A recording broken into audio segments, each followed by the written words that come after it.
안녕하세요. 이지은의 직설 진행의 이지은입니다. 이제 정말 봄이 오려는 걸까요? 국민의 애를 아주 새카맣게 태워버린 헌재가 드디어 어제 윤석열 탄핵 심판 선고일을 발표했습니다. 바로 4월 4일 이번 주 금요일 오전 11시 대한민국의 운명을 가를 중대한 결정을 내리는 시간인데요. 주문 피청구인 윤석열을 파면한다. 헌재가 내려야 할 선고는 오직 이것뿐입니다. 내란 속의 윤석열 파면만이 무너진 법치와 민주주의, 경제, 정의, 상식을 되살리고 국민 앞에 떳떳한 기림을 잊지 말길 바랍니다. 윤석열 파면을 촉구하며 이지은의 직설 오늘도 힘차게 시작합니다.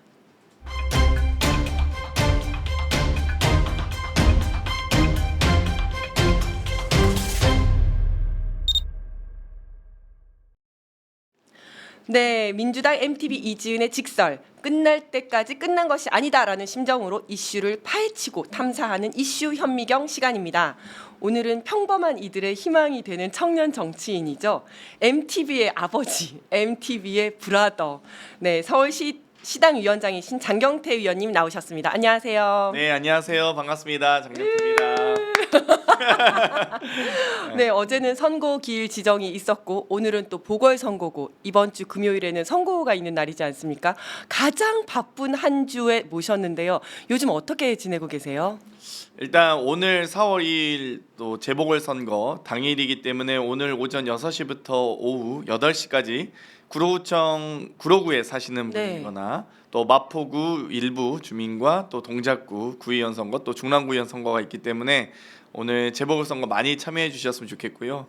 어제 사실 정말 드라마틱하게 또 정말 거짓말처럼 만우절에 4월 4일 11시에 선고 기일이 예고되면서 많은 분들이 또 이 무너져가는 대한민국의 어떤 여러 가지 헌정 질서와 또 민주주의 회복을 위한 바람이 투영된 날이 아닌가 싶고요. 어찌되었건 오늘 재보궐선거에서 또 민주당이 압승하고 또 4월 4일 선고가 파면으로 인용이 되면 아마 조금 이 많이 시름을 앓았던 또 내란성 정말 이 수면 장애를 겪으셨던 많은 국민들께서 좀 두 다리 뻗고 주무실 수 있는 나라가 되지 않을까 이런 생각을 하고 있고요. 아무튼 이번 주 오늘부터 빅데이입니다. 빅3라고 할 수 있죠. 정말 잘 보내고 싶습니다. 네, 우리 장경태 의원님 나오시니까 또 많은 분이 댓글 달아주셨어요. 스프링 군님께서 드디어 기다리다 속 터져 죽을 뻔했어요. 반드시 파면입니다. 직설 화이팅 해주셨고요. 수기 이모님께서 반갑습니다. 그리고 릴릴님이신가요? 반갑습니다. 동대문에서 왔습니다. 지역구 주민이시네요. 반갑습니다.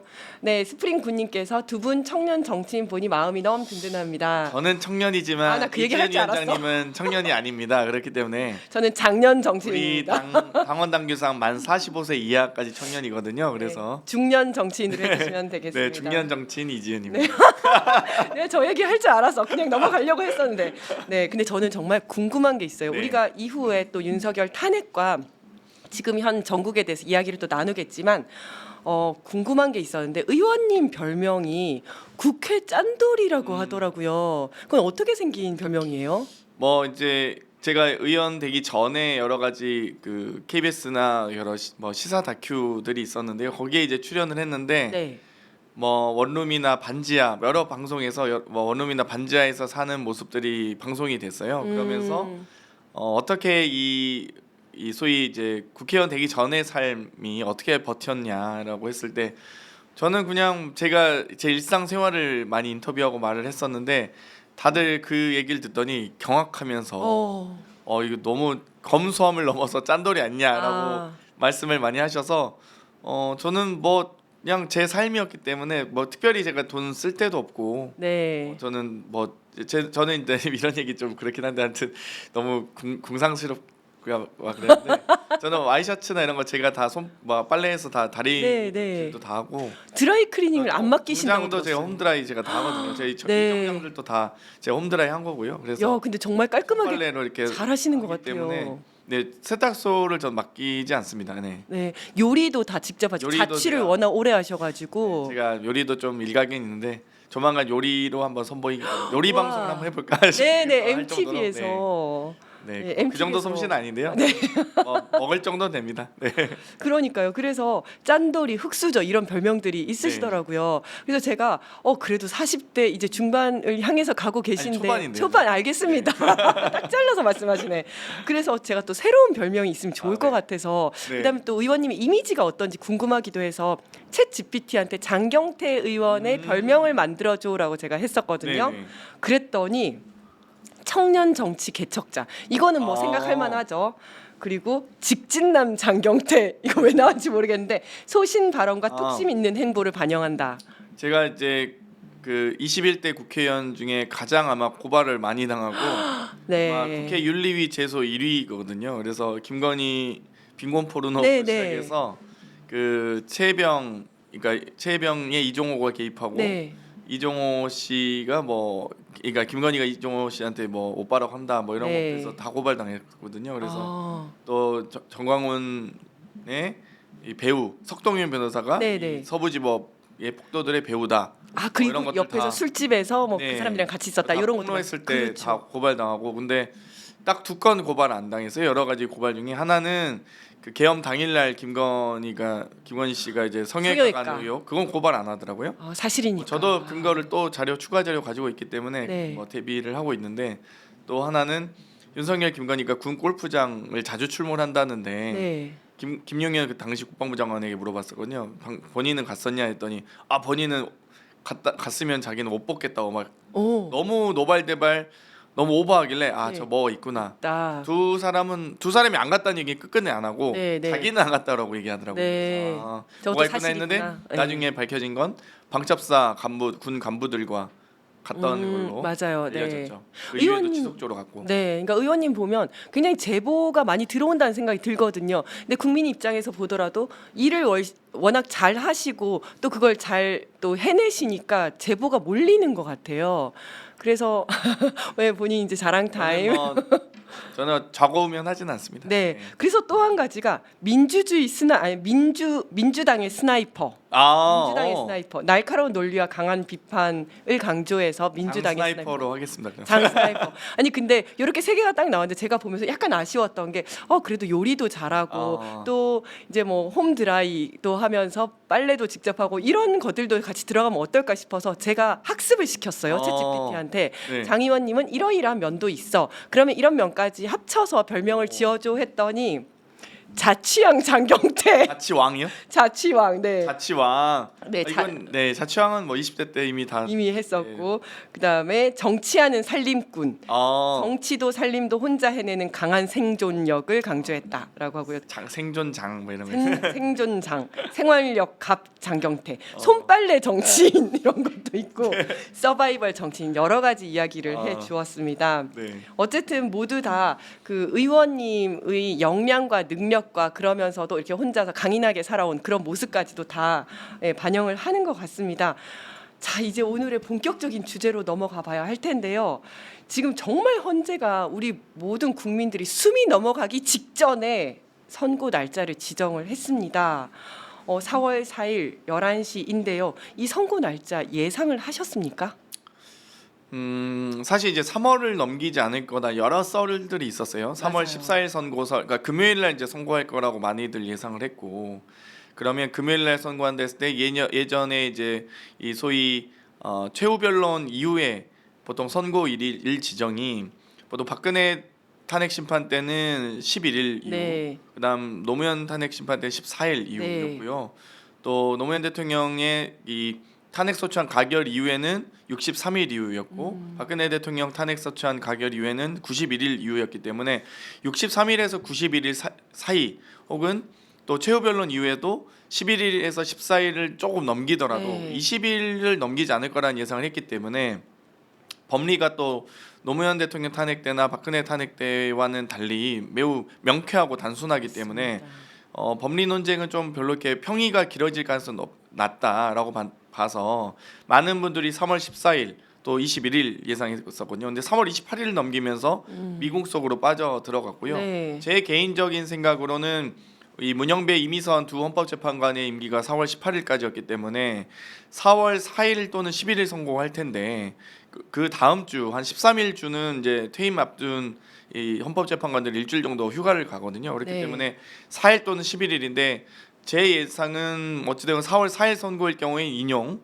4월 11일 선거라면 저는 기각 가능성이 좀 있다고 봤어요. 근데 다행히 4월 4일 날 하게 됐고 그 이유는 이제 4월 11일 만약 판결 선고를 한다면 그건 이제 두 재판관의 퇴임 직전까지도 밀리고 밀려서 하는 네. 거기 때문에 평의가 제대로 이루어지지 않았을 가능성이 매우 높다고 봤기 때문에 4월 4일이라고 봤고요. 4월 4일 되는 걸 보면서 인용 가능성이 매우 높구나. 네, 사실 네.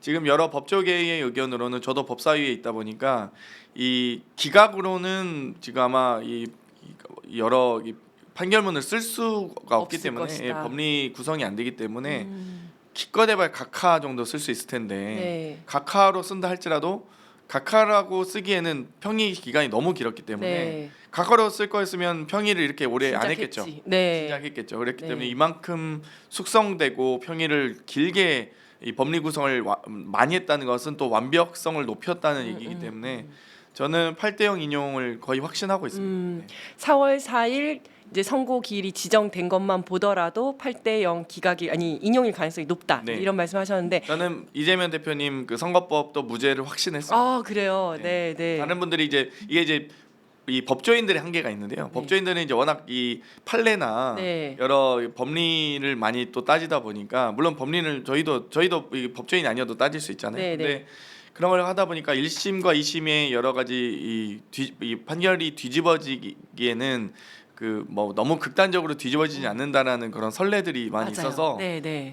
벌금 80만 원 이런 맞아요. 예상을 하더라고요. 네네. 근데 저는 만약 이게 법리적으로 기억과 표현이 내가 잘 모른다 혹은 내가 조작했다고 느끼거나 아니면 내가 협박받았다고 느끼는 것에 대해서 이걸 유죄로 선고하게 되면 예를 들면 제가 다른 이제 방송에서도 얘기했지만 제가 윤석열 정권 무능합니다 이렇게 했는데 아닌데 유능한데라고 하면서 저를 고발 그렇죠. 가능한 거예요. 네, 네. 제가 무능하다고 생각하는데 그렇죠. 네. 그리고 이태원 참사 왜 이렇게 무책임합니까? 네. 라고 하는데 아닌데 책임질 거 다 졌는데 재난기본법상 해야 될 역할을 다 했는데 라고 주장하면서 또 저를 고발할 수 있는 맞습니다. 거거든요. 그러면은 앞으로 그 어떤 정치인이 또 어떤 기자가 기사를 쓰며 이 정견을 발표하겠습니까? 저는 그런 판결이 만약 유죄로 내려진다면 우리 대한민국 사회의 표현의 자유, 양심의 자유, 언론 출판의 자유가 다 제한되기 때문에 그 정도 판결을 고법에서 하지 않을 거라고 봤거든요. 사실은 꼭 변호사 라이센스가 있어야지만 저희가 법 해석이 가능한 건 아니잖아요. 맞습니다. 그렇기 때문에 저도 법학 여러 가지 학교 다닐 때도 열심히 공부하긴 열심히까지 아니지만 공부하긴 했었지만 네, 네. 네, 저는 이거 논리 구성이 안 된다고 봤어요. 네. 사실은 2심 결과를 보면서 저도 이것이 가장 상식에 부합하는 판단이다 이런 생각이 들더라고요. 그러니까 정말로 모든 공소 사실이 이렇게 되어 있지 않습니까? 이재명은 A라고 했는데 그거는 B라는 뜻이야. 그런데 B는 거짓말이야. 그렇죠. 이런 식으로 다 검찰이 자의적으로 이재명 대표의 발언을 자의적으로 해석을 하고 만들어내서 거기에 대한 판단을 했더라고요. 근데 그것이 다들 이번에 바로 잡힌 거죠. 그랬다는 생각이 들고 그래서 어쨌든 4월 4일이어서 인용일 것이다 말씀을 하셨는데 지금 인터넷에 보면 그 4월 4일 날짜와 관련된 이야기들이 되게 많이 나와요. 예를 들면 사자가 죽을 사잖아요. 거기에다 11시가 이게 자축인묘 진사오미의 사시래요. 4월 4일 사시 해가지고 사자가 세 개니까 죽을 수밖에 없다. 이런 얘기도 있고 또 4월 4일 또 11시가 한문으로 1, 11이어서 합치면 왕이니까 왕이 죽는다. 이런 뜻도 있고 한식에 죽으나 청명에 죽으나 같다. 이런 표현 아시죠? 네. 근데 4월 4일이 청명이라는 거예요. 그럼 언제 죽더라도 죽는다. 이런 표현들이 있더라고요. 어쨌든 가장 중요한 것은 어떤 결과가 나올지인데 우리 의원님은 그러면 이번에는 인용이 확실하다. 네. 그것도 8대0. 11시가 왕이 죽는 날, 왕이 네. 죽는 시간 이런 말도 있고요. 또 네. 지금 이번에 현재 여러 선고 시간을 보면 10시에 선고했던 것들은 대부분 다 기각이 됐고요. 그래요? 11시에 선고됐던 거, 그러니까 예를 들면 노무현 대통령 탄핵 때만 해도 10시 선고였어요. 네. 그때는 기각됐고요. 11시는 박근혜 대통령 때 선고 시간이 11시였는데 그때 인용이 됐죠. 네, 네. 저는 11시 선고라는 건 인용 가능성이 매우 높다고 봅니다. 네. 뭐 그걸 그러니까 물론 시간으로 뭐 법리 구성을 하는 건 아니지만 아니 정말 법만으로는 무조건 인용인데 법만 가지고 결정이 안 될 것 같으니까 온갖 이제 상황들을 다 고려를 하는 것 같아요. 이제 김건희 여사가 여러 다섯 개 명산에서 굿을 벌이고 있다는 아. 썰부터해서 여러 썰들이 있는데 이놈의 무속 다, 정권 진짜. 무속은 믿지 마시고요. 네. 국민의 선택과 국민의 바람을 맞습니다. 믿는 게 제일 좋은 것 같습니다. 맞습니다. 그런데 지금 국민의힘이나 혹시 대통령실 쪽의 분위기는 좀 어떤지 아시나요? 언론을 통해서 나오는 거 보면 국힘 쪽에서는 뭐 기각 각하될 거다 뭐 이렇게 얘기를 하는데 국힘 기조가 좀 바뀌긴 했어요 지금. 그래요? 네네 바뀌긴 했고 제가 느끼는 바로는 분위기가 매우 안 좋은 것으로 들리고 네. 있습니다. 여러 기자를 통해서도 듣고 있는데요. 상당히 안 좋은 걸로 알고 있어요. 그러니까요. 사실 우리는 어저께 4월 4일 11시에 선거할 거다라고 기일 지정을 하는 순간 야 신난다를 했잖아요. 사실은 지금까지 불안해한다라고 했으면서도 신나했는데 지금 국힘에서는 빨리 선거 기일 지정하라고 막판에 막 얘기를 하다가도 어제 보니까 분위기가 그렇지 않더라고요. 농성 천막 안에 있는 국회의원들 보니까 다들 그냥 약간 장례식 분위기? 별로 이야기를 하지 않는 그런 사실 조금 분위기더라고요. 저희도 불안했던 게 그제 이제 법사위가 열렸어요. 법사위가 열렸고 그 과정에서 이 헌재 사무처장님이 출석을 하셨고요. 네. 거기에서 여야 의원들이 모두 질타가 이어졌는데 그 질타의 주요 내용은 저희 대부분 이제 민주당은 빨리 선고해라는 네. 질의가 많고 국민의힘은 대부분 다 여러 가지 내란 혐의가 성립하지 않고 헌재가 너무 정치적 판결하는 거 아니냐라는 압박 수위를 높이는 과정이었는데 그제 법사위에서 느낌은 그 국힘에서마저도 네. 선고를 많이 하라는 쪽으로 어. 이 재촉을 하더라고요. 그래서 네, 뭐지 쟤들이 무슨 정보가 있나라고 생각이 들었었는데 약간 네. 불안하긴 했거든요. 근데 다행히 딱 어제 선고일이 발표되고 나서는 확실히 국민의힘 분위기는 침울한 것 같아요. 네. 확실히 네. 뭐 그런 건 있습니다. 네. 네. 당연히 인용될 거라고 믿고는 있지만 아주 정말 만에 하나라도 윤석열이 복귀를 한다면 그로 인한 파장은 정말 엄청날 수밖에 없지 않습니까? 저는 윤석열이 뭐 이제 기각이 돼서 복귀한다라고 하면 민주당 국회의원들뿐만 아니라 뭐 기자들 방송국뿐만 아니라 제가 보기엔 가장 걱정해야 될 분들은 헌법재판관님들이라고 생각해요. 맞아요. 이번에 서부지법 난동에서도 봤듯이 폭동에서도 봤듯이 과연 저는 경찰이 정말 최선을 다해서 막아줬나라는 의구심이 있긴 하거든요. 물론 폭도들이 너무 그 정도까지 예상치 못하게 하긴 했지만 하지만 저는 그래도 입구에서까지 끝까지 좀 방어를 해주셨어야 되지 네, 않을까. 네. 실제로 경찰관들도 많이 다치셨고 네. 그 정도까지 폭력이 행사됐다면 경찰이 그걸 막는 수준을 떠나서 전부 다 현행범으로 체포하고 연행했어야죠. 했었는데, 네, 저는 그런 아쉬움이 있는데 그리고 그 폭도들이 실제 1층을 거쳐서 7층에 있는 영장 판사실까지 직행하는 맞아요. 부분들 네. 법원의 구조를 저도 모르고 있는데 판사실은 판사 이름을 적지 않거든요. 근데 네. 판사의 이름까지 특정해서 갔다는 것은 또 영장 판사 누군지까지 알고 있었다는 것은 저는 상당한 수준의 정보가 있었다고 보고요. 맞습니다. 그런 부분이 좀 아쉬운데 어찌됐건 만약에 기각이 돼서 뭐 윤석열이 복귀한다? 그럼 폭동들이 헌재로 진입하지 않는다는 보장이 없고 진입하는 과정에서도 글쎄요 윤석열이 헌재를 열심히 방어해줘라고 경찰에 지시를 할까? 라는 생각이 들어요 솔직히. 그래서 저는 오히려 헌재가 더 위험한 상황이 되지 않을까 네. 그런 생각이 들고요.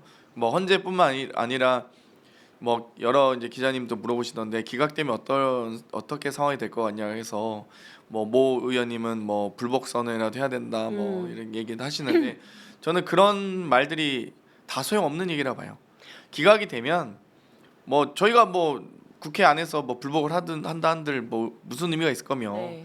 뭐 대정부질을 한다 한들 무슨 의미가 있겠습니까? 지금 다 2차 계엄에 대비해야 되고 아마 모든 군과 경찰을 다 동원해서 뭐 어떤 형태로든 다 탄압을 시작할 거기 때문에 저는 그때의 그 대한민국의 혼란 상황은 대한민국 붕괴 직전으로 갈 거라고 보고 있어요. 저도 진짜 바로 2차 계엄 할 것 같거든요. 왜냐하면 본인이 계엄을 했던 이유가 명태균인데 그게 전혀 해결되지 않았고 오히려 더 올라간 상황이잖아요. 거기다가 본인의 내란죄 수사까지도 있으니 이제 다시 계엄을 해서 모든 걸 군법에 의해서 군사법원으로 옮겨서 자기가 하려고 하겠죠. 그래서 저는 정말 만약에 만에 하나라도 기각이 된다. 국회의원님들은 바로 국회로 가셔야 된다. 국회에서 혹시 그거 보시나요? 국회에서 봐야죠. 네, 국회에서 당연히. 보셔야 될 것 같습니다. 그래서 이런 만에 하나 있을 가능성에 대해서도 대비를 하고 계신다는 점을 말씀드리겠습니다. 아, 제가 또 궁금한 거는 국힘은 이제 3일 이 3일이 정말 중요하지 않습니까? 도대체 저쪽에서는 3일 동안 무엇을 할 것인가? 그러면 우리는 무엇을 해야 하는가? 그리고 우리 시민들은 선거가 날 때까지 뭘 해야 될지 이런 것들에 대해서도 좀 의견 부탁드립니다. 일단 저희가 4월 2일 오늘 이제 재보궐선거 시작으로 또 투표에 참여하실 선거구 주민들께서는 투표에 참여해 주시고요. 또 오늘 내일 모레까지 뭐 이 4월 4일 선고 11시 인용 결정 전까지는 시민들이 똘똘 뭉쳐 있어야 된다라고 보고요. 지속적으로 이 뭐 방송인 언론이나 또 유튜브를 통해서 현재 시시각각 변해가는 상황을 예의주시해 주셨으면 좋겠습니다. 아마 파면이 된다 할지라도 지금 보수 극우 커뮤니티에서는 뭐 헌재로 가자, 국회로 가자, 뭐 세이브 코리아인가요? 뭐 네, 온갖 네. 온갖 이런 극우 집회들이 난무하고 있는데 제가 보기에는 제가 상식적으로 봤을 때는 파면 결정이 나면 거기도 아마 동력을 상실할 거라고 네. 보긴 해요.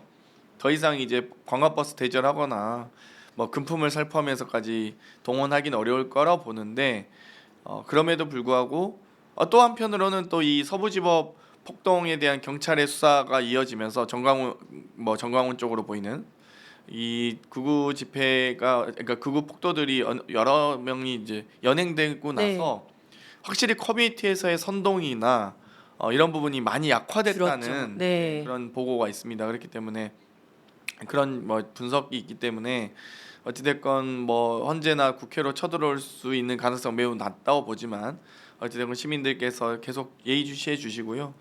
아마 뭐 그럴 리는 없겠지만 기각이 되면 정말 전 국민적 소요 사태가 있지 않을까 뭐 이런 생각도 들고 참 네. 뭐 어제 인용 파면을 확신하기 때문에 그때까지 꼭 언론과 유튜브를 통해서 소식을 집중해 주셨으면 좋겠습니다. 네, 말씀하시는 동안 또 많은 분들께서 댓글 달아주셨습니다. 파파의 목소리께서 장경태 화이팅, 장경태가 민주당 아이돌 아닙니까? 맞습니까? 라고 하죠. 아이돌이라고 하기엔 이제 저도 이제 나이가 들어서 민망하긴 한데요. 네, 마스코트 정도 하겠습니다. 아우, 뭘 또 진지하게 또 대답을 하세요. 거기에 그냥 한 소리씩. 감사합니다. 네, 법이씨님께서 구독했습니다. 장경태 파이팅. 강윤호님께서도 장경태 의원님 응원합니다라고 하셨습니다. 네, 그리고 네, 또 이제 최상목 한덕수 파면. 저는 이번에 한덕수 이 파면에 대한 기각 결정에 대해서 탄핵 기각 결정에 대해서도 이 5명의 기각과 2명의 이 각하 또 각하. 1명의 인용. 인용이 있었는데요. 저는 한덕수 기각을 보면서 윤석열 파면 결정은 대부분 인용이 되겠구나라고 네. 더 예측을 했던 게 네. 뭐 정말 말도 안 되는 정치 평론가들이 방송에 나와서 좀 뭘 알고나 떠드는 건지 모르겠는데 한덕수 탄핵 기각을 보면 윤석열 기각이 확신이 들었다 이런 얘기를 하잖아요. 네. 만약 기각할 거였으면 한덕수 탄핵 선고 때 이 사이 비상계엄에 대한 여러 가지 이 어떤 위법성이나 이런 얘기를 거론을 그러니까 비상계엄에 대한 당위성을 좀 더 언급을 했을 가능성이 높거든요. 네, 네. 그런데 각하 결정한 2명의 재판관도 이 정족수 문제만 걸었고 얘기하고. 절차적 하자에 대해서 아무도 네, 네. 그러니까 절차적 하자에 대해서만 문제 제기하지 내용에 정족수에 대해서는 대한 하지 그 실제 탄핵 소추안의 내용을 비판하거나 하지 못해요. 맞아요. 네. 이 한덕수 이 탄핵 소추안의 주요 내용은 이 소위 내란 과정에서의 공범 혐의라든지 마은영 헌법재판관의 미임명, 상서특검 후보자에 대한 그 추천 요구, 미추천 요구 이런 부분들이 다 들어가 있는데 거기에 대해서는 아무도 비판하지 못하거든요. 심지어 기각 중에서도 한 분은 이 마은영 미임명에 대해서는 그 어떤 상당한 기간을 보장해 줘야 된다. 네. 그 기간에 대한 어떤 제한이 없다라고 이 기각 결정에 소수 부대 의견으로 넣기 때문에 사실 그 부분도 저는 뭐 일정하게는 일리가 있다고 보는 게 마은혁 재판관 권한쟁의 심판 전에 선고 전에 한덕수 총리에 대한 탄핵 탄핵 소추가 됐기 때문에 가결이 됐기 때문에 뭐 그 부분은 그럴 수 있는데 이제는 최상목 대행 같은 경우는 헌재의 마은혁 헌재 재판관 인용 결정에도 불구하고 미임명한 거기 때문에 네. 그건 명확하거든요. 위헌의 헌재 정도가 훨씬 선고를 높죠. 훨씬 네. 높기 때문에 저는 그러니까 최상목 대행은 저는 탄핵 인용될 가능성이 높다고 봐요. 헌재 네네. 선고 이후에도 임명하지 안 하고 않았기 있고. 임명을 뭐 지연시켰기 때문에 근데 한덕수는 뭐 약간 애매한 부분이 있었다. 물론 그것도 지체 없이 임명하여야 하지만 그 부분에 대해서는 탄핵이 위법 위헌적이지만 탄핵이 이를 정도 아니다라는 소수 의견이 있었고 네. 그 이후에 어찌됐건 선고가 있었기 때문에 저는 그 기각 판결을 보면서 아무도 비상계엄에 대한 위법 위헌성 내용이라든지 내란 행위에 대한 비판은 아무도 못하는구나. 그렇기 때문에 이 한덕수는까지는 그 밑으로는 내란의 동조 방조로는 나중에 아마 헌재의 판결은 형사 재판을 통해서 다투고 내란 행위의 수개는 인용을 해야 되겠구나. 네. 그 근거 자체가 뭐 내란 행위에 대한 이 수개만 이 헌재에서 다룰 예정이구나라는 생각이 들었어요. 나머지 내란 행위의 내란 죄로 처벌하는 그 나중에 주동자 또는 이 부안해동 했던 사람들은 다 형사 재판에서 처벌받도록 할 예정이구나 이런 생각이 들었습니다. 저도 한덕수 총리의 그 탄핵 기각 결정문을 보면서 이제 굉장히 기분은 나빴지만 이렇게 쫙 벌어지다니 각하까지 나오다니 기분은 나빴지만 어쨌든 그거 보면서 윤석열은 파면이 되겠다 이 생각이 들었어요. 왜냐하면 한덕수 그 결정문 내용 중에 어떤 게 있냐면 마은혁 재판관을 임명하지 않은 것은 위법이다, 위헌 위법이다. 그리고 그 정도도 가볍지 않다. 물론 중대하지만 중대하다라고 하면 안 되니까 가볍지 않다라고 표현을 한 것 같아요. 가볍지 않다. 하지만 그럼에도 불구하고 파면을 하지 않는 이유는 지금 대통령이 없는데 국무총리까지 없으면 나라가 너무 국정마비되지 않겠냐 이런 내용이 나오거든요. 그렇죠. 네, 그러니까 먼저 한덕수는 돌려보내고 대신에 윤석열은 파면하겠다라는 뭔가 예고편을 보는 듯한 느낌이 들었어요. 그리고 만약에 둘 다 기각을 할 것 같으면 굳이 한덕수를 먼저 기각할 필요가 그렇죠. 없잖아요. 윤석열을 그냥 기각해서 돌려보내면 되는 건데 그래서 그걸 보면서 윤석열은 파면이 되겠다 이런 생각이 들더라고요. 그래서 또 많은 분들이 궁금해하고 계시는데요. 그러면 한덕수 총리와 최상목 대행에 대한 그 탄핵은 진행을 계속 하는 거죠. 저는 일단 이 뭐 지도부와 원내대표단이 고민을 많이 할 거라고 보는데요. 최상목 대행에 대해서는 탄핵을 진행하는 게 어떤가? 네. 왜냐하면 헌재 선고 이후에도 헌법재판관 임명하지 않은 건 그렇죠. 사실 이제 헌법재판관의 구성에 대해서도 사실 이 헌법재판소 구성이 아주 삼권 분립에 부합하게 구성이 돼 있잖아요. 뭐 대통령의 임명권 3인, 네. 국회 추천권 3인, 대법원장 지명권 3인으로 나눠져 있고 그렇기 때문에 이 추천권과 지명권, 대법원장과 국회의 권한을 침해했을 때에는 탄핵의 사유가 된다는 선례를 남겨야 된다고 봐요. 네. 특히 추천과 지명뿐만 아니라 헌재의 권한쟁의 심판을 통해서 헌재가 마은혁 임명하라는 선고를 했음에도 불구하고 네. 국회 추천권 침범이다라고 인용했음에도 불구하고 임명하지 않은 것에 대해서는 이 헌법 판례를 남겨놔야 된다라고 보고요. 맞습니다. 한덕수 대행에 대해서는 뭐 만약 내일 모레 이제 윤석열 파면이 확정이 되면 뭐 그 부분까지는 좀 뭐 보류할 수 있다라고 보고요. 네, 네. 어차피 그 나머지 이 대통령 탄핵이 인용되면 그 나머지 밑에 분들은 다 국무위원 당시 위법 위헌적인 비상계엄에도 불구하고 장관직 국무위원직 사퇴 표명을 하지 않은 분들은 다 내란 공범으로 이 형사재판에서 수사 및 기소돼야 된다고 봅니다. 맞습니다. 그리고 그렇게 되면 뭐 한덕수 총리 권한대행은 그냥 60일 대선 잘 관리하시고 퇴임 이후에 수사 받으시고 다 재판 받으시면 됩니다. 맞습니다. 자, 그리고 또 이제 국민들께서 걱정하시는 부분, 우리가 또 가장 걱정하는 부분이 4월 4일 날 헌법재판소 결정이 딱 나고 나면 그 이후에 혼란 상황이 되지 않겠냐. 어떤 형식으로든지 간에. 그래서 지금 경찰에서는 거의 이제 비상 사태 가포비상 했죠. 네, 가포 비상을 하고 있거든요. 근데 탄핵 심판 당일에 윤석열이 나와야 한다는 의무 규정은 없지만 또 나올 수도 있는 거 아니겠습니까? 어떻게 생각하세요? 헌법재판소에 나오리라고 보세요?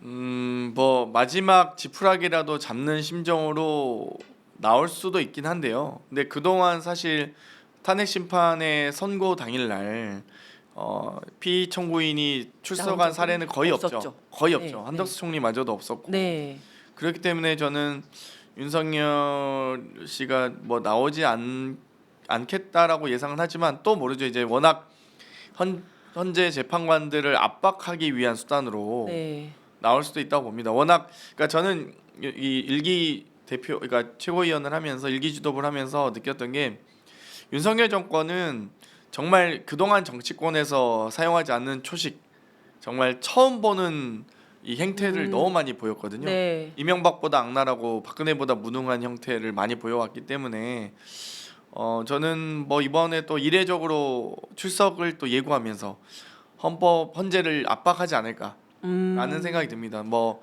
여러 그럴 또 수도 본인이 있어요. 임명장을 전달했던 재판관들에 대해서 뚜려져라 쳐다보면서 너가 나한테 네. 어떻게 그럴 수 있어? 그쵸. 라는 레이저를 발사할 수도 있고요. 네. 근데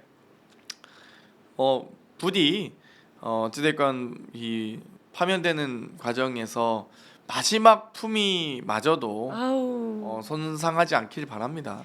그러니까요. 정말 뭐 그 전날 갑자기 또 메시지를 낸다든지 아니면 어쨌든 이 판을 한번 흔들어 보려고 마지막까지 발악을 하지 않을까. 뭐 마찬가지로 탄핵 소추안이 가결되기 전날 갑자기 대국민 기자회견하면서 맞습니다. 뭐 국민을 바라보고 정치하는 게 아닌 뭐 지지자들과 네. 극우 지지자들과 유튜브 잘 보고 있다 이런 정말 솔직히 허접한 대국민 담화 같지도 않은 네. 그런 기자회견을 할 바에는 네. 안 하는 게 나은데 모르죠. 또 금요일날 헌재를 압박하기 위해서 목요일날 갑자기 긴급 기자회견을 저는 내일 할 수도 있을 거라고 내일 할 수도 보죠. 있다고 봅니다. 네. 내일 뭐 오후에 또 갑자기 또 모두 다 헌재로 모여주십시오 국민 여러분 할 수도 있죠. 정말 아니, 아니, 저는 그런 행위 자체가 다 마이너스 소유죄에 해당을 한다. 해당하죠. 소유죄고 네, 내란 선동. 나중에 내란 선동이죠. 그렇기 네. 때문에 그래 뭐 헌재 판결을 압박하기 위한 모든 수단을 다 강구할 거라고 봅니다. 마지막까지 발악을 할 것이다. 저도 그렇게 생각을 하는데요. 정말 제가 이제 경찰과 경호실 쪽에 알아보면 윤석열이 출석을 할까봐 너무 걱정을 하더라고요. 왜냐하면 출석을 하는 순간 이 경비와 경호가 훨씬 더 단계가 높아져야 되는 거거든요. 또 본인이 가만히 갔다 가만히 올 리가 없지 않습니까? 선동을 하러 가는 거지 않습니까? 그래서 제발 좀 가만히 있었으면 좋겠다. 정말로 이제 경찰과 경호처의 공무원들조차도 그런 얘기를 하더라고요. 마지막 수단이라고 생각하고 아마 내일 오후쯤 헌재로 모여달라는 기자회견 하고 출석할 수도 있다고 봐요. 그리고 출석하는 과정도 아주 선전선동에 능하게 네. 예를 들면 뭐 굳이 내려도 되지 않을 곳에 내려서 그렇죠. 걸어서 헌재를 들어간다든가 아이고 뭔가 퍼포먼스가 끔찍하다. 다 보이겠죠. 그 구속 취소됐을 때 마치 카퍼레이드 하듯이 내려가지고 네. 인사하고 하지 않았습니까? 자기가 무슨 정말 개선장군 올림픽에서 뭘 금메달 잘했다고. 딴 네. 그러니까 무슨 이렇게 반성하면서 두부라도 먹든지 해야 되는데 구속 취소가 무슨 무죄 판결 받은 줄 알았어요 저는. 그러니까요. 그것도 구속 기간을 시간으로 산입하는 정말 뭐 맞습니다. 경찰 공무원으로 오래 계셨으니까 네. 잘 아시겠지만 해방 이후 처음입니다. 말도 안 되는 얘기잖아요. 윤석열만을 위한 해석이죠. 그런 다음에 다시 문 닫지 않았습니까? 그리고 앞으로는 나서 다시 날수다. 바로 검찰에서 날수로 계산하라고 그러니까요. 지시내리고, 네, 참. 정말 지기현, 심우정 이런 사람들은 전 징계 받아야 될 것 같은데 징계, 심우정 총장은 무조건 탄핵했어야 보는데 탄핵해야 될 것 같습니다. 박성재 법무장관과 조지호 경찰청장 같이 탄핵을 하거든요. 네, 네. 저는 그날 검찰총장이 왜 빠졌는지 도대체 이해가 가지 않아요. 왜냐하면 방첩사령관이 네. 계엄 당시에 비상계엄 당시에 이 국정원 1차장에게도 전화하고 경찰청장에도 전화하고 심지어 뭐 특전사 뭐 수방사 다 전화하지만 심지어 대법원에까지도 네. 연락을 해서 법원 사무관 파견해 달라고 요청을 하거든요. 네. 그런데 과연 검찰총장에게 요청을 안 했을까? 대검이 요청 안 했을 리 없거든요. 그럼요. 아니 당연히 국정원에게 체포조 운영해 달라고 한다든지 위치 추적에 요청한다든지 뭐 경찰에 위치 추적한다든지 대법원에도 빠르게 판결을 내릴 수 있도록 하는데 저는 검찰에 최소한 특수본 요청은 했을 거라 봐요. 네. 포고령 위반 특수본. 네. 그래서 포고령을 위반한 정치인과 언론인에 대해서 빠르게 기소하고 군사법정에 세울 수 있도록. 네. 그러니까 1심 포고령 위반은 다 1심은 군사법정에 서잖아요. 네, 네. 그러면 군사법원의 중령 대령들이 다 선고를 낼 텐데 네. 비상계엄 상태에서 누가 그걸 무죄를 선고하겠습니까? 다 유죄를 그렇죠. 하겠지. 네, 네. 사형을 제외하고는 사형을 해야지만 3심 가는 거잖아요. 네. 사형 안 하고 무기징역 다 때려서 다 저희 뭐 다 이미 빵에 넣을 수 있는 거죠. 그렇죠. 그렇죠. 1심으로 끝낼 수 있는 거니까 사형만 3심 가니까 네. 계엄하에선. 그래서 저는 빠르게 기소할 수 있는 기소팀 특수본을 구성하지 않았을까? 이런 그 정도 기획안을 만약 누군가가 확보했다면 그건 제가 보기에는 어마어마한 일일 텐데 뭐 물론 검찰 내에서 누가 그걸 뭐 하다못해 수사관이라 할지라도 누가 그걸 공개하겠습니까? 검사들이 공개할 리는 없겠죠. 아, 그렇죠. 본인들이 끝나는 이정표가 되는 걸 알 테니까요. 맞습니다. 또 법이슈님께서 영장 고고 썩렬이 윤석열 구속 방법 없나요?라고 하셨는데요. 이제 윤석열이 탄핵이 인용이 되면 더 이상 대통령이 아니기 때문에 다시 구속을 할 수가 있죠.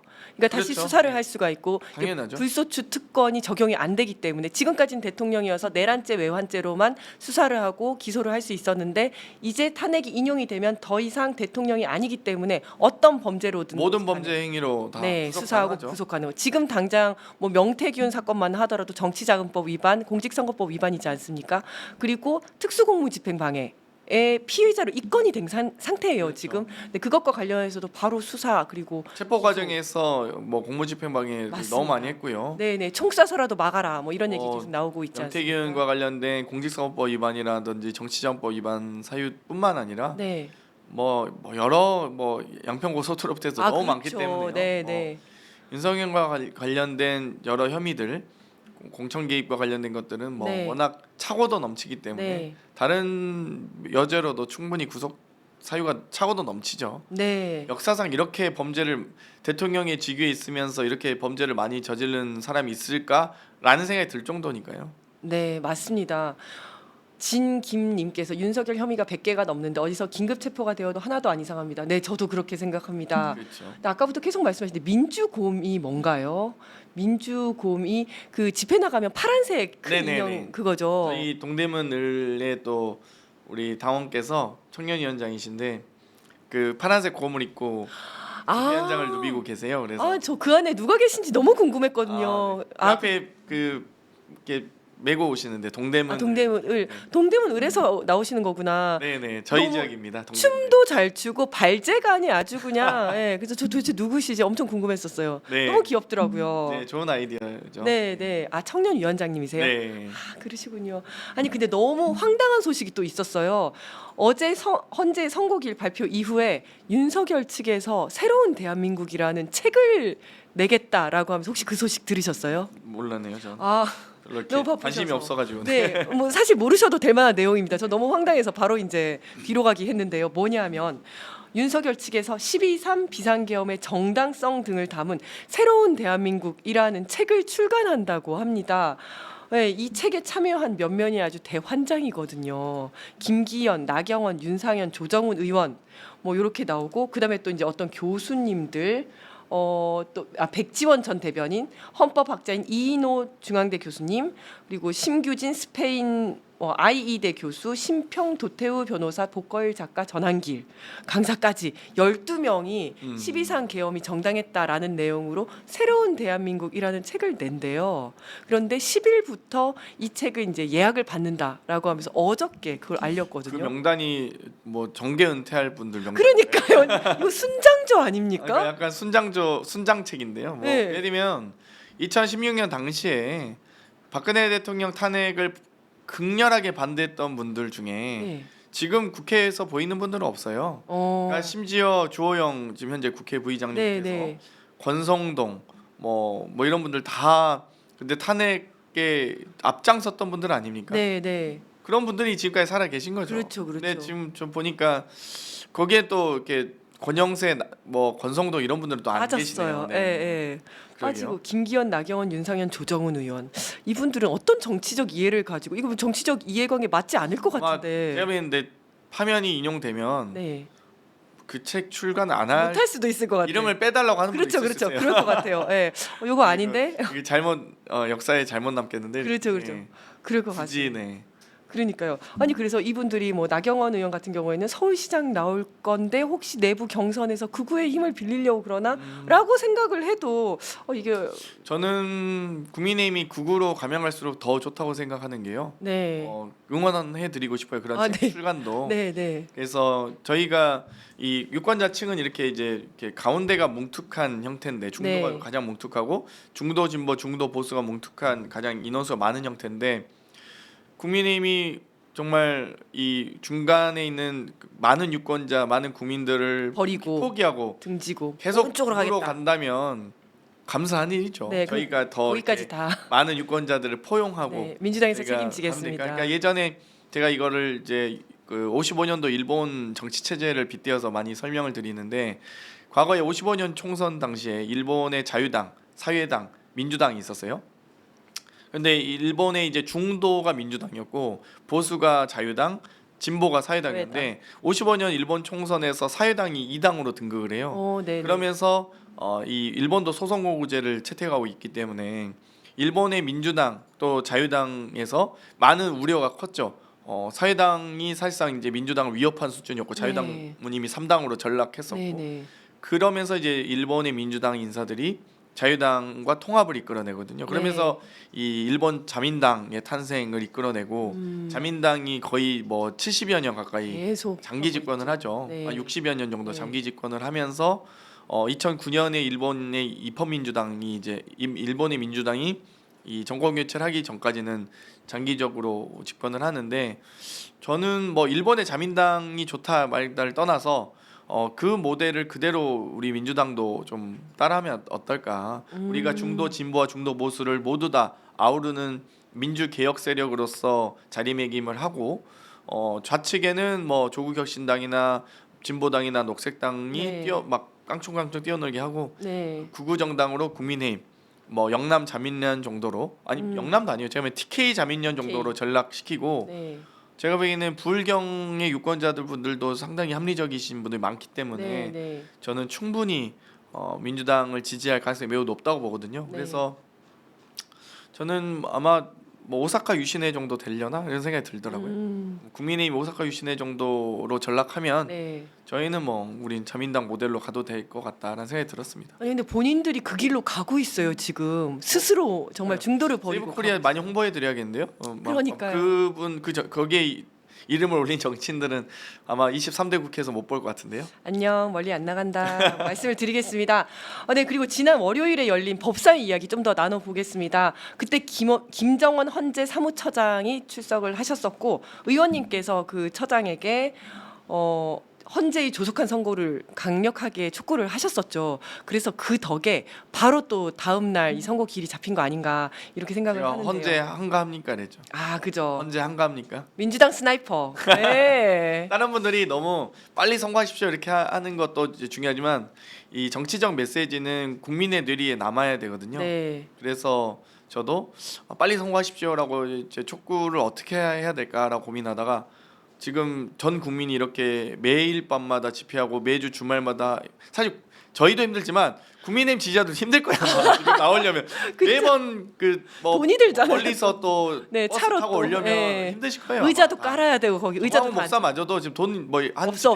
한 번씩 할 때마다 그러니까. 10억씩 든다면서요. 아이고. 지금 100억은 넘게 쓰실 때 힘드실 거야 아마. 돈 없어. 그래서 예. 전 국민 힘드시고 피곤하고 정말 대한민국 경제는 더 침체되고 맞습니다. 나락으로 빠지고 있고 뭐 이런 와중에 또 최상목 우리 경제 수장이라는 사람은 미국채에 미국. 투자하고 자빠졌고 아유, 정말 맞습니다. 이런 말도 안 되는 일이 있는 거죠. 그러니까 그러다 보니까 헌재 촉구를 빠르게 하기 위해서 헌재 지금 이렇게 다 전 국민이 고통받고 있는데 한가하시냐 이렇게 말씀드렸고요. 한가하다는 표현이 좀 아프셨나 이런 생각이 들긴 그러실 하더라고요. 수 있죠. 예. 나름 열심히 하고 있습니다라고 해야 되는데 한가하냐고 하니까 네 그랬을 것 같습니다. 그러면 그제 김정원 처장이 헌재 윤석열 탄핵 심판 선고랑 관련해서 이야기했던 내용 중에서 특히 또 의원님께서 주목하셨던 부분이 있으실까요?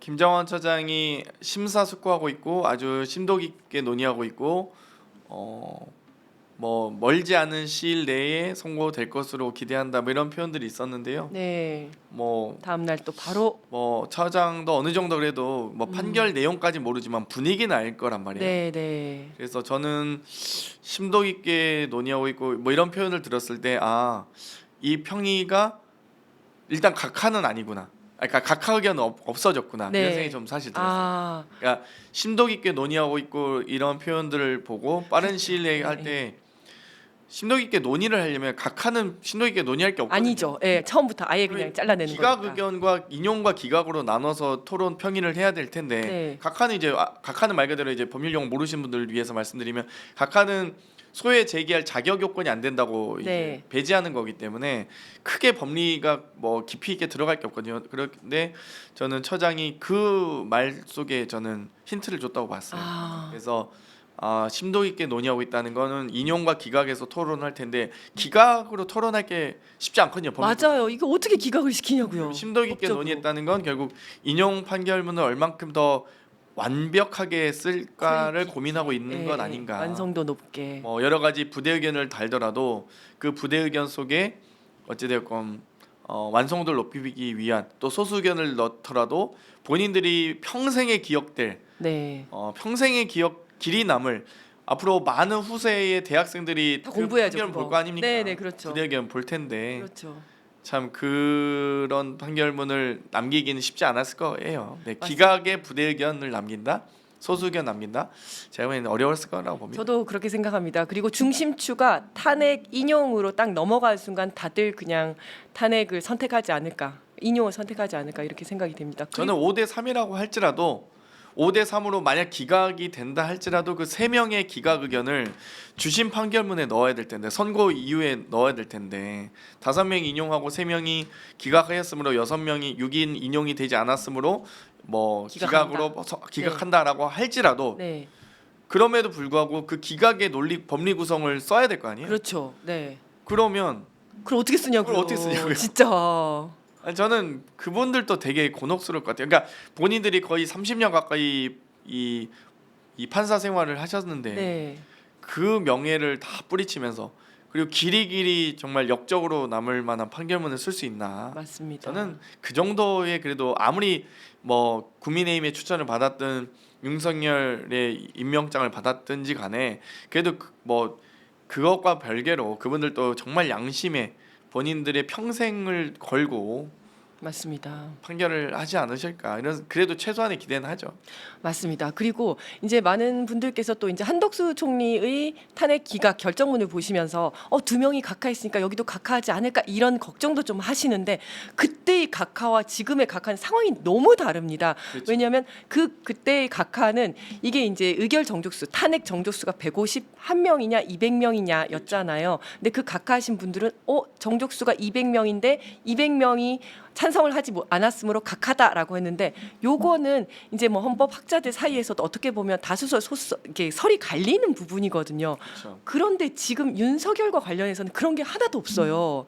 그것과는 전혀 다른 내용이다. 그러니까 그 두 분의 각하 내용도 정적수 각하였고 이제 대통령 권한대행이기 때문에 200석이 필요하다라는 의견이지만 네. 저는 뭐 거기에 대해서도 사실 뭐 그거는 약간 한덕수 총리에 대해서 약간 뭐 본인들은 그래도 끝까지 버티고 있다라는 시그널을 좀 주고 싶었나? 네. 라는 생각이 들 정도로 법리 구성이 제대로 안 된 판결이라 보거든요. 너무 허술하게 그러니까 그냥 너무 간단하게 쓰셨어 그냥. 네, 그런데 예를 들면 이 신분과 역할이 다른 건데 네. 한덕수 권한대행은 대행일지라도 이 대통령의 이 직무를 대행할 뿐이지 신분은 총리 신분이란 말이에요. 본인이 대통령이 되는 게 아니죠. 그렇죠. 네. 그렇기 때문에 그럴 거면 대통령이라고 해야죠. 그렇죠. 그렇기 때문에 대통령 대행일지라도 신분은 총리와 장관이기 때문에 저는 한덕수 총리 또는 최상목 이 장관은 당연히 이 151석이 맞다고 보고요. 네. 과반이라고 보고 신분은 그 해당 신분이기 때문에 그리고 사실 헌법이 200석 그 국회 정족수 3분의 2를 정하는 기준은 딱 2개밖에 없습니다. 3분의 2의 정족수를 필요로 하는 건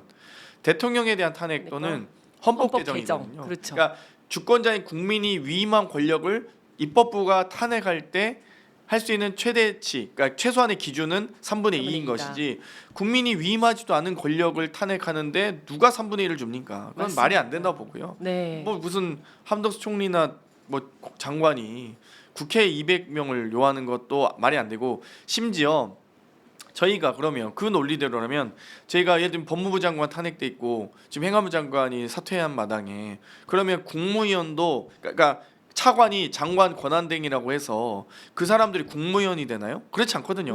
국무위원직은 승계가 되지 않아요. 네. 차관이 장관을 권한대행할 뿐이지 네. 그 사람들이 국무위원은 아니거든요. 네, 그렇기 네. 때문에 그거는 좀 구분하셔야 된다. 그러니까 신분이 그러니까 차관이 장관의 권한대행일 뿐 신분이 차관이 국무위원이 되는 건 아닙니다. 그렇기 때문에 역할과 저는 지위는 헌법에 대한 해석을 네. 너무 역할과 신분에 대한 구분을 너무 안 하신 못하고. 판결이기 때문에 저는 그 판결 각하 그 내용도 두 분은 조금 좀 아마 나중에 좀 후회하실 거예요. 그 판결문에 대해서. 네. 네.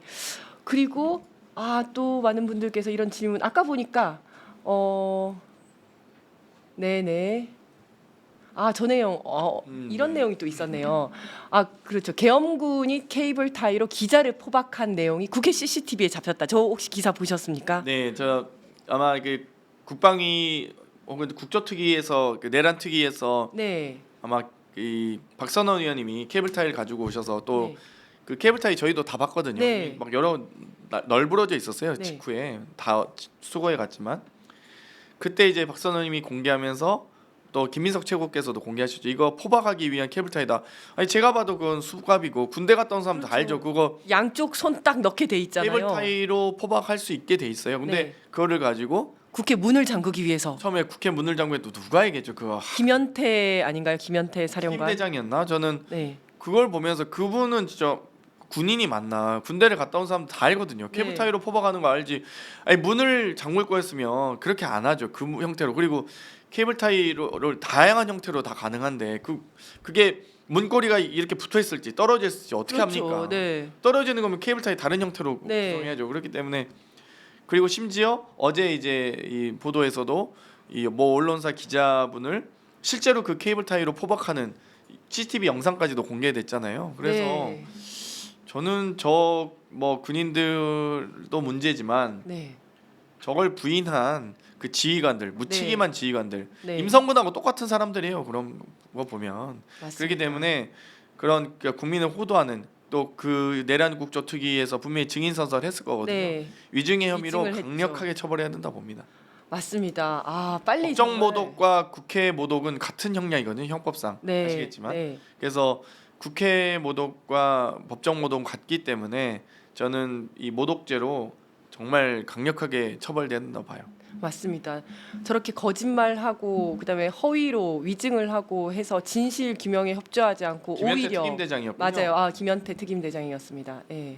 외국으로 전출 가려다 실패해서 그렇죠. 네. 어디 또 가려고 하다가 보직 해임됐죠. 네. 네, 맞습니다. 마지막으로 이제 이 말씀 나눠봐야 될 것 같습니다. 아까 잠깐 언급하셨는데 서울은 구로구청장 비롯해서 4개 지역에서 지금 재보궐 선거가 열리고 있습니다.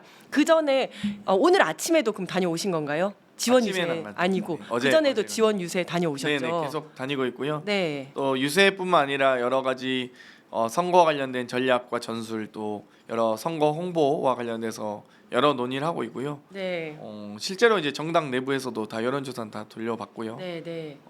비공표 조사이기 때문에 제가 말할 수는 없습니다만 네. 구로구청장 선거 또 마포구의원, 동작구의원, 중랑구의원 선거에 많은 분들이 참여해 주셨으면 좋겠고요. 예를 들면 정말 황당한 일이에요. 중랑구의원 선거는 보궐선거가 왜 났냐면 국민의힘 중랑구의원이 중랑구를 버리고 떠났어요. 그래요? 그래서 의원직 상실이 된 거예요. 네, 네. 중랑구의원이 중랑구에 안 살면 어떡합니까? 네, 정말. 네. 황당한데요. 아무튼 그래서 보궐선거 열리게 아니 그리고 돼서 구로구청장도 마찬가지지 않습니까? 본인 그 주식 그렇죠. 백지 신탁 해야 되는데 그거 안 하겠다. 170억 아깝다고 170억 네, 안 해서 170억. 구로구청장을 사퇴해 버렸어요. 그러니까. 그래서 열리는 보궐선거이기 때문에 네, 네. 정말 이렇게 무책임한 국민의힘을 심판해야죠. 심판하기 위해서라도 네. 꼭 많이 투표에 참여해 주셨으면 좋겠습니다. 네, 그리고 이번 재보궐 선거 이 결과가 또 탄핵 전국의 민심을 또 확인해 그렇죠. 볼 수 있는 바로미터이기 때문에 우리가 집회 나가는 것만큼이나 또 여론을 보여줄 수 있는 그런 거 아니겠습니까? 그래서 지금 전국적으로 이 뭐 정당 소속 후보자는 아니지만 이 지금 부산시 교육감 선거가 있어요. 네. 작년 10월에 서울시 교육감 선거가 있었는데요. 네. 정말 보수와 진보 양대 진영의 대결이었고 진보 진영이 승리하면서 서울시 교육감 선거가 또 진보 교육감을 탄생시켰는데요.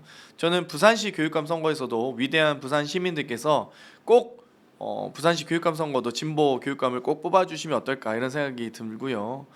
어쨌든 제가 지지선 할 수 없기 때문에 네. 그 정도 말씀을 드릴 수밖에 없고 또 지금 이제 거제 시장 선거, 또 김천 시장 선거, 아산 시장 선거, 담양 군수 선거, 또 구로구청장 선거까지 여러 단체장 선거가 있는데 저는 여기서 주목해야 될 것은 지금 뭐 서울의 선거와 당연히 부산시 교육감 선거 그리고 저는 거제시장 선거를 좀 주목해 주셨으면 네. 좋겠어요.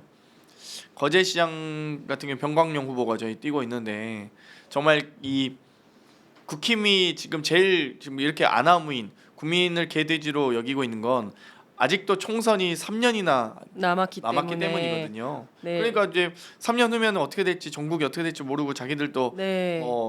전혀 이거 뭐 신경 쓸 게 없다고 생각하기 네. 때문에 이렇게 막 말도 안 되는 극우 네. 노선으로 가고 있는 것이거든요. 그렇기 때문에 저는 이때 당신들도 심판받을 거야라는 강력한 메시지가 결국 부산에서 진보교육감이 탄생하고 거제시장이 만약 경남에서 무너지는 모습을 보여줄 때 아마 국민의힘은 이제 각성해야 된다라는 말들이 그때 나오지 않을까 그런 생각이 듭니다. 그래서 수도권 민심의 바로미터인 구로구청장 선거, 부산의 교육감 선거, 부산의 바로미터 또 경남의 바로미터인 거제시장까지 네. 잘 보여주셨으면 좋겠고요. 또 충청의 바로미터가 될 수 있는 아산시장 선거도 중요하게 주목할 선거라고 보고 있습니다. 네. 그래서 오늘 밤 8시까지 투표를 하시고요. 아마 11시 정도면 당선자 윤곽이 나올 텐데 그때 윤곽을 보시고 뭐 부정선거 믿으신 분들은 뭐 투표 안 하셔도 됩니다. 뭐 부정선거 믿으시면 그것까지는 제가 어떻게 할 수 없네요. 네. 유권자로서 선거를 안 믿는다는데 윤석열의 꽈동기마저도 부정선거가 없다고 이야기하고 있지 않습니까? 네. 그런데도 불구하고 선거에 심지어 사무총장이 부정선거 불가능합니다. 근데 진짜 부정선거를 주장하신 분들한테 좀 이런 말씀도 드리고 싶은데 어느 선거구에 어느 투표소에 어느 투표함에 부정선거가 있었는지 좀 말씀해 주세요. 그러면 네. 그리고 이 선거 개표 투개표 참관인을 가보시면 아시겠지만 개표될 때마다 다 수개표하고요. 옆에서 다 참관인들 다 보고 참관인도 있고. 보고 민주당 참관인도 네. 있고 국가선관위도 있고 국민의힘 참관인도 있어요. 네. 그리고 그 참관인들이 투표 집계해서 가져다 주면 거기서 크게 방송을 하거든요. 네. 개표 현장에서 뭐 3투표함 뭐 누구 몇 표 그렇게 크게 방송까지 해요. 그러면 국가선관위도 집계를 하지만 민주당도 집계를 하고 국민의힘도 집계를 해요. 뭐 소수 정당도 다 참관인들 다 해서 집계를 해요. 네. 그 집계를 모아서 합산해서 전국 집계가 되는 거기 때문에 그러면 마포 갑에서 혹시 부정선거 있었는지 다시 한번 투표함과 투표소 검증하면 어떨까요? 그러니까요. 근데 네. 조정훈 의원은 지금 본인이 부정선거 얘기하고 있어요. 그러니까 그 본인이 599표로 당선이 됐거든요. 그런데 그것도 참 다시 한번 까볼까요? 그러니까 내가 저는- 억울하지 본인이 억울하냐고. 아니 그러니까 다 공개를 해도 저희가 물론 이제 투표함을 개표했을 경우에는 그 비용을 이제 제안자가 네, 다 내야 모두 되니까. 부담해야 되기 때문에 그걸 굳이 이제 부담하기 어렵기 때문에 안 하긴 하지만 아니 도대체 당선된 사람들이 그렇게 얘기하면 본인들의 이 민주적 정당성을 부정하는 거죠. 본인이 그래서 그렇죠. 네. 정말 이해가 가진 않는데 아무튼 맞습니다. 계속 구구 활동하시기 바랍니다. 네, 그리고 우리 MTV의 아버지로서 제가 요거 하나 마지막으로 여쭤보려고 합니다. 그 MTV가 이제 10만 구독자 실버 버튼을 향해서 가고 있습니다. MTV를 만든 서울시당 위원장님으로서 포부와 계획, MTV를 어떻게 더 키울 것인지 말씀 부탁드리겠습니다. 네, 이제 MTV가 상당히 많이 이제 완성도가 높게 구성이 되고 있는데요. 과거에는 광장에서 짱돌을 던지는 시대였다면 지금은 온라인 광장에서 온라인 짱돌을 던지는 시대라고 생각합니다. 그 가장 중요한 것이 유튜브나 여러 가지 컨텐츠, 쇼츠, 밈의 시대가 됐습니다. 과거에 많은 이 민주 시민들께서 대자보를 붙이고 호의 전단지를 뿌리며 이 민주주의를 위해서 민주주의를 지키기 위해서 노력하셨다면 이제 많은 분들이 이 온라인 컨텐츠를 뭐 좋아요도 눌러주시고 퍼가기도 해주시고 또 이렇게 많이 바이럴 해주시잖아요. 그렇기 때문에 그런 과정들이 저는 아마 민주주의를 많이 구축하는 토대가 될 거라고 보고요. 우리 MTV 많이 홍보도 해주시고 많이 퍼날라 주시고 또 많이 구독과 좋아요 요청을 드리겠습니다. 또 많은 주변의 분들에게 많이 해달라고 SNS 상에 트위터든 뭐 X든 뭐 스레드에다 올려주시고요. 많은 분들이 참여해 주시면 저희 조만간 실버 버튼 받을 것 같습니다. 또 와. 저희 서울시당이 열심히 하니까 또 이제 중앙당도 열심히 하고 있어요. 그래서 맞아요. 저는 이런 구조가 너무 좋다고 생각하거든요. 네. 왜냐면 그 전에는 좀 뭐랄까 너무 정형화되게 너무 기계적으로 최고위 모두 발언만 올린다든지 네. 일주일에 한두 개 쇼츠 올린 정도로 끝났는데 막 저희가 열심히 하니까 맞아요. 다른 시도당에서도 막 경기도당도 열심히 하더라고요. 네, 요즘에 네. 경기도당도 엄청 열심히 하고요. 그렇군요. 중앙당도 더 열심히 하고 있고 저는 이렇게 민주당의 중앙당 시도당들이 열심히 하면서 때론 협력하고 때론 경쟁하면서 서로 발전하다 보면 극우 정당과는 비교도 할 수 없는 온라인 광장의 온라인 시민과 온라인 짱돌들이 많이 넘치는 시대가 열릴 거라고 보고요. 그러면 더 대한민국의 민주주의는 더 튼튼해지지 않을까. 정말 비상계엄 당시에 이재명 대표님의 유튜브를 보시고 정말 국회 앞으로 당장 달려 나오신 이 민주 시민의 힘처럼 우리 MTV의 여러 짱돌들이 우리 시민의 품 안에 들어갈 때 저는 대한민국의 민주주의가 더 발전한다고 생각합니다. 우리 MTV 구독하시는 시청자 여러분, 또 구독하지 않으셨지만 앞으로 구독할 시청자 여러분, 우리 MTV의 짱돌을 가슴속 깊이 담아주셨으면 좋겠습니다. 야, 역시 MTV 아버지 감사드립니다. 네, 오늘은 민주당의 스나이퍼, 손빨래 정치인, 생활력 갑 정치인, 네 장경태 의원님과 함께했는데요. 네, MTV 구독, 좋아요, 알림 설정, 댓글 다 부탁드리겠습니다. 네, 그리고 장경태 의원님도 열심히 응원해 주시기 바라겠습니다. 네, 장경태 TV도 있어요. 네, 장경태 TV도 구독해 주시기 바라겠습니다. 다음에 또 모시고 더 깊은 이야기 나눠보도록 하겠습니다. 오늘 감사했습니다. 고맙습니다. 네, 안녕. 안녕.